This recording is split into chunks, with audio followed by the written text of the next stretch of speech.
제목에서 우리가 항상 결론을 낼 수 있어야 됩니다. 우리 랩런트들은 왜 그러냐? 여러분이 제목만 딱 붙잡아도 응답 받을 수 있도록 늘 기도하면서 제목을 어떻게 잡을까 고민하고 잡거든요. 그래서 제목에서만 결론을 내린다면 무슨 내용인지 알 거예요. 제목이 뭐죠? 랩런트를 부르신 하나님, 즉 나를 부르신 하나님이에요. 나를 부르신 하나님. 저와 여러분을 하나님 부르셨거든요. 그러면은 저와 여러분이 어디에 있었기에 하나님이 나를 부르셨을까? 이렇게 생각해 봐야 되겠죠? 당연히. 그래서 서론에 내가 어디에 있었기에 하나님이 나를 부르셨나? 찾아오셨나? 그러면은 우리가 늘 하고 있는 게 뭘까요? 이 마음과 생각. 왜 마음과 생각이라고 썼냐면요. 내가 마음 먹고 생각하는 것이 곧 나 자신이에요. 우리가 무슨 일을 하기에 앞서서 내 마음이 그곳에 가야 되고 내 생각하는 대로 우리가 행동하고 일하거든요. 이거는 아무도 부정할 수가 없는 거예요. 우리가 생각하는 대로 일을 하고 우리가 생각하는 대로 행동할 수밖에 없어요. 사람은. 짐승은 본능적으로 하지만 사람은 인격을 가진 우리 인간은 생각하는 대로 행동하고 생각하는 대로 살아가요. 여러분 시험 기간에 공부도 생각을 하고 하잖아요. 그냥 하진 않잖아요. 내가 시험 기간이니까 공부해야지 생각하고 마음 먹으니까 할 수 있는 거잖아요. 이 생각하는 것이 곧 내 자신이에요. 내가 어떤 생각을 가지고 있느냐, 어떤 행동을 하느냐가 곧 내 자신이에요. 그런데 우리는 어떤 생각과 어떤 행동 속에 있는지 아세요? 이 생각과 이 행동 속에서 살아가고 있어요. 즉, 내가 잘 되면 돼. 나 중심적인 생각. 세상에 돈이 최고야. 물질 중심적인 생각. 내가 성공해야지만이 나를 깔보는 사람이 없어. 성공 중심적인 생각. 이 생각 가운데 우리는 늘 살아가고 있어요. 여기서 나는 이런 생각 안 해요 하는 친구 한 명도 없을 거예요. 우리 모두는 알게 모르게 이 생각 속에서 한 주간 다 지내오고 있어요. 이 생각 가운데 늘 지내오는 나, 즉 뭐예요? 죽었던 자예요. 이 생각 속에 빠져서 계속해서 이걸 따라가고 있는 거예요. 맞잖아요. 내 중심. 항상 내 위주로 생각하는 이기적인 생각. 또 뭐예요? 돈을 벌기 위해서, 성공하기 위해서 수단과 방법을 가리지 않는 그 생각. 그 생각 속에 있는 나를 예수님이 찾아오신 거죠. 나사로야 나오너라. 찾아오신 거예요. 무덤 속에 있는 나를 찾아오신 거예요. 그 나를 찾아오셔서 어떻게 하셨어요? 하나님 자녀 삼으신 거예요. 우리의 지금 환경, 나의 삶이 비참해 보일 수 있거든요. 내가 생각했을 때. 그건 내 생각 속에 있는 거거든요. 다른 사람이 봐도 내가 비참해요. 다른 사람의 시선으로 보는 거잖아요. 근데 하나님의 시선으로 나를 보면은 비참할까요? 그래 비참하진 않아요. 똑같은 하나님 자녀들이고 그 은혜가 아직 안 임한 걸 뿐이지 못 깨달은 것일 뿐이지 하나님은 똑같이 축복하세요. 그 하나님의 축복 속에서 저와 여러분은 이 부르심이라는 것을 받은 자들이에요. 그 9절에 우리는 그 하나님의 부름을 받은 자들이에요. 그 전에 말씀의 8절에 보니까요. 8절 말씀에 하나님의 능력을 따라 복음과 함께 고난을 받으래요. 부르는데 고난을 받기 위해서 우리를 부르셨어요. 나는 고난 받기 싫은데요. 이 고난은 세상에서 말하는 그 고난이 아니에요. 영광을 위한 고난이에요. 하나님의 축복을 위한 고난이에요. 우리는 부르심을 받은 자들이거든요. 그렇기 때문에 로마서 1장 16절에서 17절 복음을 부끄러워하지 않아야 돼요. 내가 살아난 이 복음이 부끄러워하지 않아요. 우리는 부름받은 자들이거든요. 부끄러워하지 않아야 돼요. 근데 아직까지는 저와 여러분이 어떻게 할까요? 복음은 부끄러워하죠. 그 말은 전도 현장에 캠프 현장에 갔을 때 부끄러워서 말 못하는 것도 있잖아요. 뭘 말해야 될지 모르지만 부끄러워하잖아요. 그러면 이렇게 직접적으로 물어볼까요? 학교에 친구들한테 나는 예수 믿는 사람이야. 나는 주일날 교회 가야 돼. 떳떳하게 광고하듯이 말할 수 있나요? 할 수 있을까요? 과연 몇 명이나 해야 될까요? 그 말은 나는 예수 믿는 자야. 나는 복음을 부끄러워하지 않는 사람이야. 그렇게 떳떳하게 담대하게 말할 수 있어야 됩니다. 왜? 그만큼 복음이 나에게 최고의 축복이고 가치 있는 것이고 나를 살리는 것이기 때문에 그 복음을 부끄러워하지 않아요.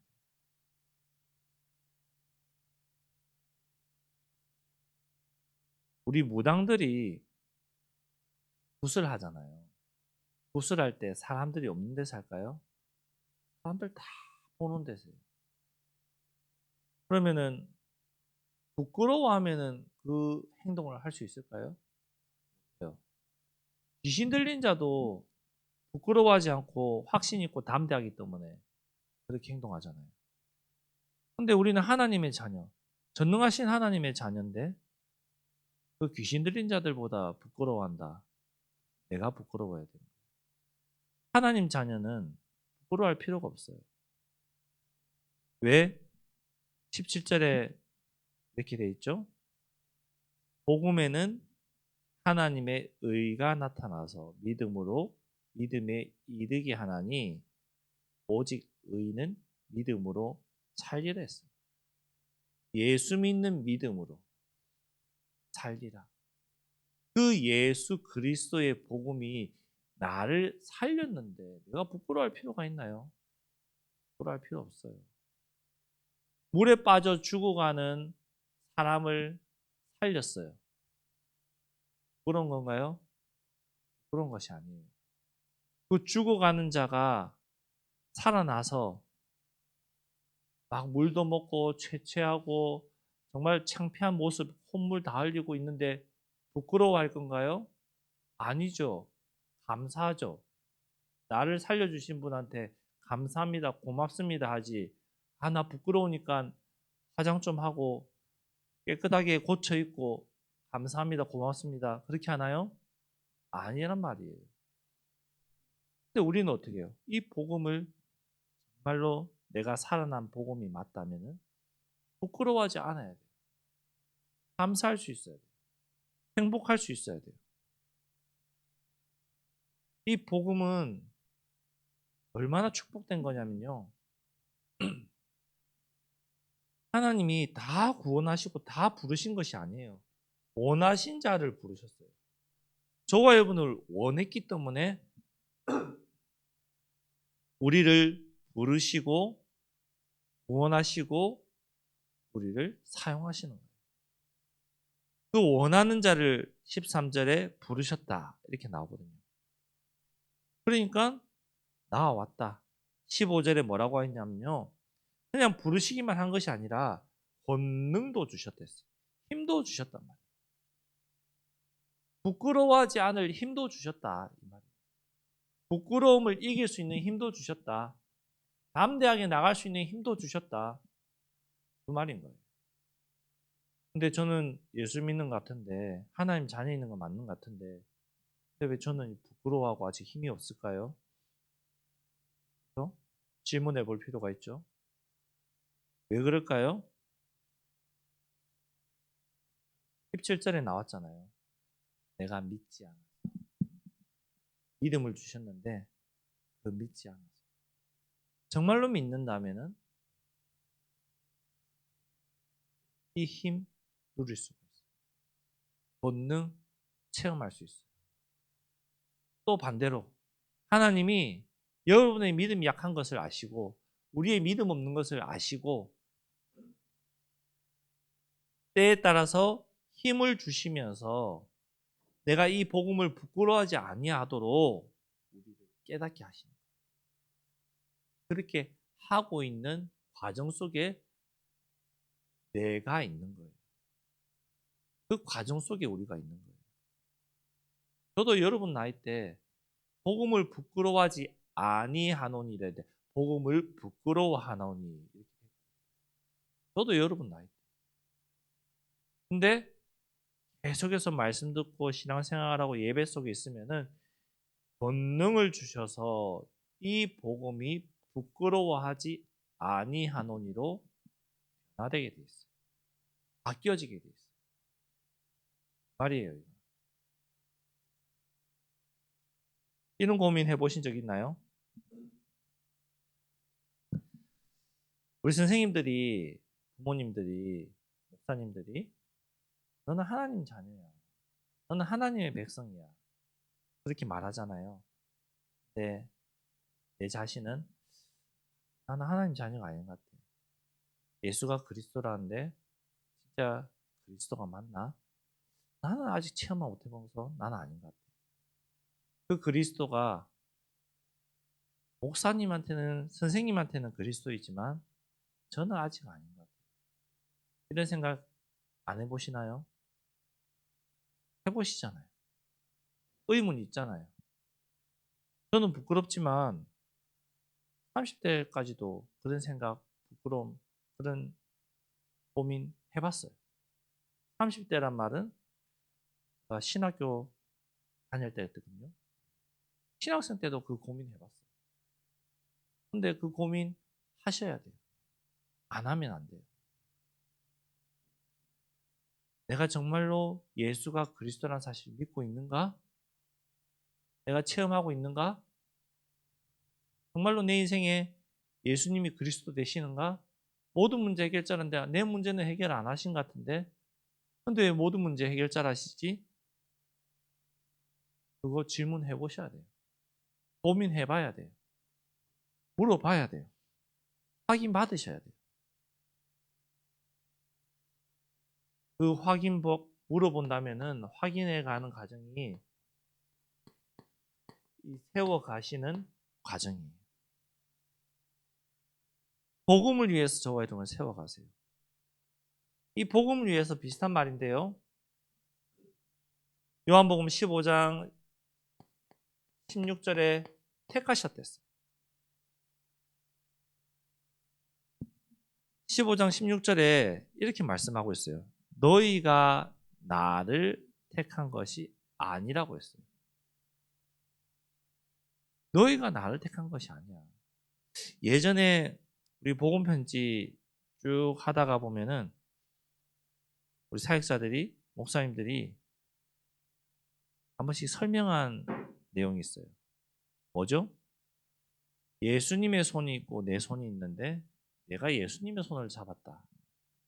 그러면 내가 힘이 빠지면은 그 손을 놓지만 예수님이 내 손을 잡고 계신다. 절대로 빠질 일이 없죠. 그렇게 설명한 적이 있죠. 내가 택한 것이 아니라 하나님이 나를 택하셔서 세워가시는 거예요. 선택받은 거예요. 그렇기 때문에 나의 부족함이 많을지라도 나를 세워가신다는 말이에요. 언제까지 세워가시냐? 빌립보서 1장 6절 그리스도의 날까지. 그리스도의 날까지. 주님 오시는 그날까지. 즉 내가 죽는 그 순간까지도 나는 세워가는 과정 속에서 사명을 다하고 주님 품으로 가는 거예요. 우리는 늘 세워가시는 그 과정 속에 있는 거예요. 최근에 우리 원로 목사님, 사모님 소천하셨죠? 주님 품으로 가셨죠?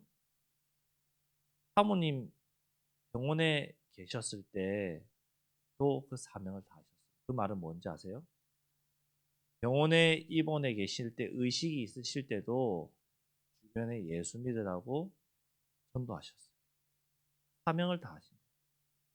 그 사명을 다하신 그 순간에 주님이 불러서 데리고 가신 거예요. 즉 복음을 위한 삶, 그 사명을 다한 그 순간, 그 사명을 다한다는 것은 내가 늘 세워가자는 과정 속에 있다는 거거든요. 그 과정이 다한 그 순간 나는 이 땅을 떠나서 주님 품으로 가는 거예요. 그 예수의 날이 이른 순간. 우리는 그 여정 속에서 살아가고 있는 자들. 그래서 날마다 나를 세워가고 있는 과정 속에 있다는 거예요. 완전하게 세움받은 사람은 없어요.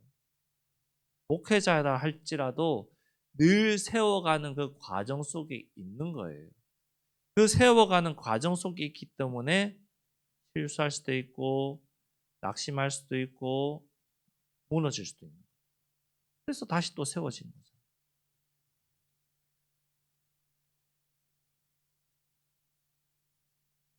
얼마나 우리를 사랑하시고 세워가는지 아세요? 요한복음 21장부터 18절까지 보면요. 21장 1절에서 18절까지 보면요.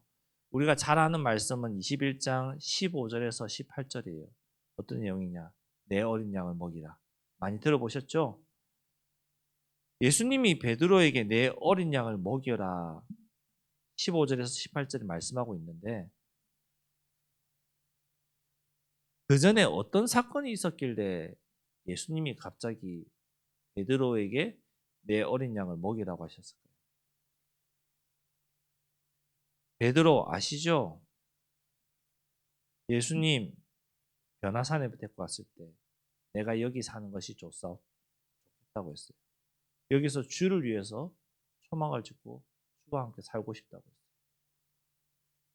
늘 주님을 따라다니면서 수제자라고 예수님의 오른팔이라고 자부심을 가지고 자랑하고 따라가던 그런 제자였어요. 근데 예수님 뭐라고 예언하셨어요? 제가 어제 오늘 올려드린 성경 읽기 그 안에 나와요, 내용이. 예수님이 넌 나 부인할 거야. 근데 뭐라고 했죠? 절대 그럴 일 없을 겁니다. 죽는 그 자리에 나도 따라갈 것이고 나도 죽을 겁니다. 이때까지 고백했던 베드로예요. 그런데 예수님이 잡혀가시고 죽을 위기에 처하자 얼마나 살고 싶었던지 여종이 너도 예수의 도당이다. 그의 당원이다. 그의 제자다. 그렇게 말하니까 네가 무슨 소리를 하느냐. 난 네가 하는 소리를 알지 못하겠다. 네가 뭐라고 떠드는지 나는 네 말 이해 못하겠어. 말도 안 되는 소리 하지 마. 난 저 사람 몰라. 그렇게 부인했어요. 그렇죠? 그리고 예수님이 부활하셔서 제자들에게 찾아오셨을 때 베드로가 만났거든요. 근데도 했어요. 나는 더 이상 길 안 따라가고 고기 잡으러 갈래. 옛날로 돌아갈래. 다시 떠나버리는 거예요. 그 떠난 베드로를 다시 찾아오신 내용이 21장 내용이에요. 그렇게 예수님 제자라고 하면서 저주하고 핍박하고 아니라고 모른 척하고 떠난 그 베드로를 다시 예수님이 찾아가셔서 요한복음 21장 12절에 너 밥 먹어라, 아침 먹어라. 말이 안 되는 거죠. 여러분 친구들이, 여러분 절친이 여러분을 배신하고 여러분을 욕하고 모함하고 갔는데 내가 그 친구에게 찾아가서 밥 먹으러 가자. 할 수 있나요? 못해요. 절대로 못해요. 할 수 없어요. 예수님이 찾아오셔서 아무 말 안 하고 저 밥 먹어라. 그 말은 그 말 안에 내가 너를 용서하겠다. 이해한다. 그 말이에요.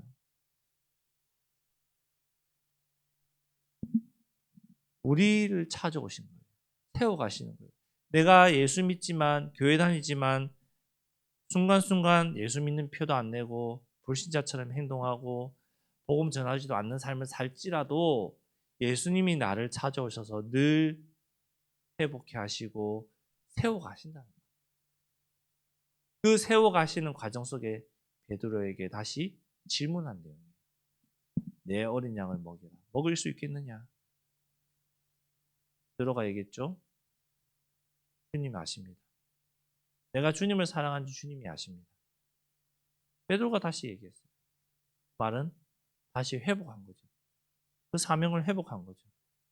나는 예배도 잘 못 드리고 교회 나오는 것보다 노는 것이 더 좋고 말씀 듣는 것보다 세상에 있는 것이 더 좋은데 그렇지만 나는 하나님 자녀 맞습니다. 고백하는 거예요. 여러분도 그 고백할 수 있어요. 충분히 저와 여러분은 베드로보다 더한 삶을 살 수도 있어요. 더 할 수도 있어요. 그런 나를 찾아오셔서 늘 권면하시고 챙겨주시고 용서하시고 세워가시는 거예요. 나를 부르시는 하나님께서. 그래서 우리가 무엇을 행동해야 될까요? 나를 권면하시고 찾아오시고 세워가시는 그 주님을 위해서 내가 무엇을 행동할까요? 이 늘 말씀의 기준으로 내가 살아갈 수 있도록 행동해야 돼요. 하나님의 말씀이 이런데 나는 이 삶을 안 살고 있는데 알고 있죠. 인정하죠. 그래도 하나님 말씀대로 내가 살겠습니다. 살고 싶습니다. 이렇게 기도하고 행동할 수 있어야 된다는 거예요. 내가 무엇을 행동해야 될까요? 베드로와 같은 나를 찾아오셔서 용서하신 그 십자가의 사랑, 십자가의 용서. 이거 나도 행동할 수 있어요. 로마서 5장 8절에 말씀하고 있습니다. 우리가 아직 죄인 되었을 때, 저와 여러분이 죄인이 되어 있을 때에 그리스도께서 우리를 위하여 죽으심으로 하나님께서 우리에 대한 자기의 사랑을 확증하셨어요. 우리가 죄인으로 있을 때. 이 사랑을 받은 저와 여러분이 이제는 증인 되셔야 돼요. 내가 하나님의 사랑을 받은 증인으로서 행동할 수 있어요. 다르게 행동하는 것이 아니라 나는 복음의 증인으로 행동할 수 있어요. 이 말씀의 증인으로 행동할 수 있어야 돼요. 그러려니까 예배 속에서 하나님이 주시는 은혜를 받는 증인 되셔야 돼요. 결론적으로 결단하세요.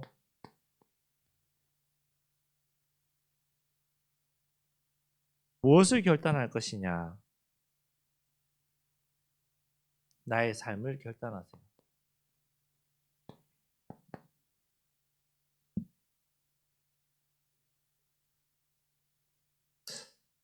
하나님이 나를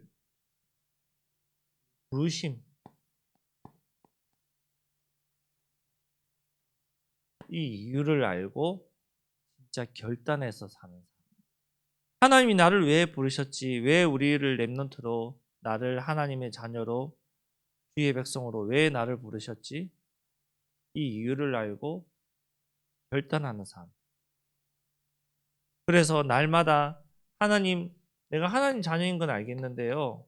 나에게 하나님 자녀답게 살아갈 수 있는 간구할 수 있는 이 은혜를 주옵소서. 은혜를 간구하세요. 간구하는 은혜.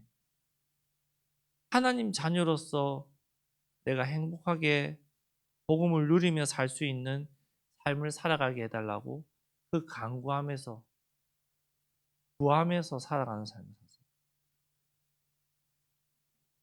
그러면은 세 번째로 어떤 삶을 사겠어요?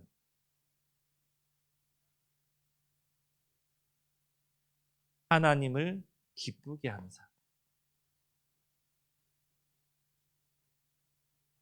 이렇게 살아갈 수밖에 없어요. 성경 하나만 써드릴게요. 로마서 14장 17절에서 18절.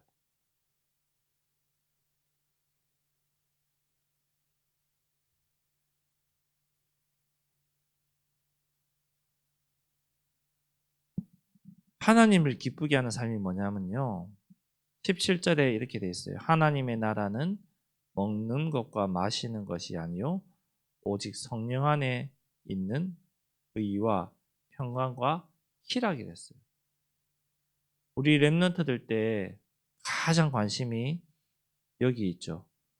먹는 것, 마시는 것, 세상적인 것에, 육신적인 것에. 근데 하나님의 나라는 그것이 아니래요. 18절에 이로써 그리스도를 섬기는 자는 하나님을 기쁘시게 하며 사람에게도 칭찬을 받느니라. 하나님을 기쁘시게 하면요 사람에게도 칭찬받는다. 그 기쁘게 하는 삶이 뭐냐? 이 기도예요. 나를 부르신 이유, 저와 이름을 부르신 이유, 발견하는 것이 하나님을 기쁘시게 하는 삶이에요. 저와 여러분을 왜 부르시고, 왜 자녀 삼으시고, 왜 권능을 주셨는지 그 이유를 발견하는 것이 바로 기쁘게 하는 삶이에요. 두 번째로 이번 주 뭐 하죠? 수련회예요. 토요일 하루 합숙해서 수련회로 바뀌었죠. 저는 못 가는데요. 이 마음 먹고 있는 사람 그 마음을 내 생각이거든요. 버리세요. 정리하겠습니다. 하나님이 저와 여러분을 부르셨어요. 우리의 마음과 생각이 늘 세상 속에 있지만 그 가운데서 우리를 부르셨어요. 왜 부르셨어요? 나를 하나님 자녀로 세워가시고 증인되게 하시려고. 그래서 우리가 무엇을 행동하고 결단해야 될까요? 하나님이 나를 왜 부르셨는지 질문하고 그 부르심에 합당한 이유 속에서 살아가야 돼요. 그래서 내가 날마다 은혜를 구해야 됩니다. 그 은혜를 구하지 않으면은 나를 불렀다는데 왜 불렀지? 상관없는 삶이에요. 하지만 은혜를 구한다면은 나를 부르신 이유를 발견할 수 있어요. 확인할 수 있어요. 그럼 그 삶을 살아갈 수 있는 것이죠. 저와 여러분이 늘 하나님께 은혜를 구하는 하나님 자녀로 자로 증인되기 바랍니다. 기도하겠습니다. 하나님 감사합니다.